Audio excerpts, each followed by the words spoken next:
నమస్తే అండి. గాంధార్ విద్య ప్రాముఖ్యత ఏంటి? అసలు ఎందుకు ఈ కోర్స్ చేయాలి? గాంధార్ విద్య అనేది భారతీయ జానపద, తాంత్రిక, ఆధ్యాత్మిక సంప్రదాయాల్లో ప్రచురించబడే ఒక రహస్య విద్యగా భావించబడుతుంది. దీనికి సంబంధించి కథలు, విశ్వాసాలు ప్రాంతానికి మారుతూ ఉంటాయి. మహాభారతంలో గాంధారీదేవికి దీన్ని కొందరు అనుబంధించినప్పటికీ దానికి స్పష్టమైన శాస్త్రీయ ప్రామాణిక ఇతిహాసాలు ఆధారాలు చాలా పరిమితంగా ఉన్నాయి.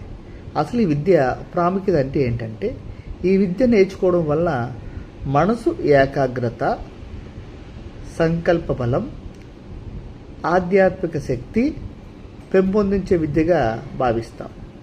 కొన్ని విశ్వాసాల ప్రకారంగా ఇది గొప్ప జ్ఞానము, మానసిక నియంత్రణకు సంబంధించి విద్య ప్రజలలో ఆసక్తి, భక్తి మరియు ఆధ్యాత్మిక చర్చలకు కారణమైన అంశాలుగా ఈ విద్య నిలుస్తుంది. మహాభారతం ఇతిహాసం ప్రకారంగా మహాభారతంలో గాంధారి తన భర్త ధృతరాష్ట్రుడు అంధుడు కావడంతో జీవితాంతం కళ్ళకు గంతలు కట్టుకొని జీవించేది. ఆమె తపస్సు, ఆమె ఆత్మ నిగ్రహం వల్ల విశేష శక్తులను సంపాదించిందని కథలు చెప్తారు. ఈ నేపథ్యంలో గాంధారి విద్య అనే భావన ప్రజల్లో ప్రాచుర్యం వచ్చినట్టుగా కొందరు భావిస్తారు.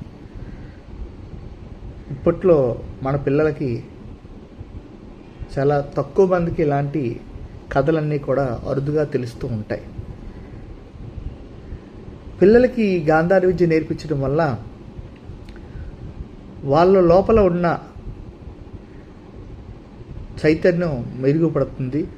వాళ్ళకి గొప్పవారుగా తీర్చిదిద్దగలుగుతాం. మరిన్ని విశేషాల కోసం సంప్రదించండి. Thank you.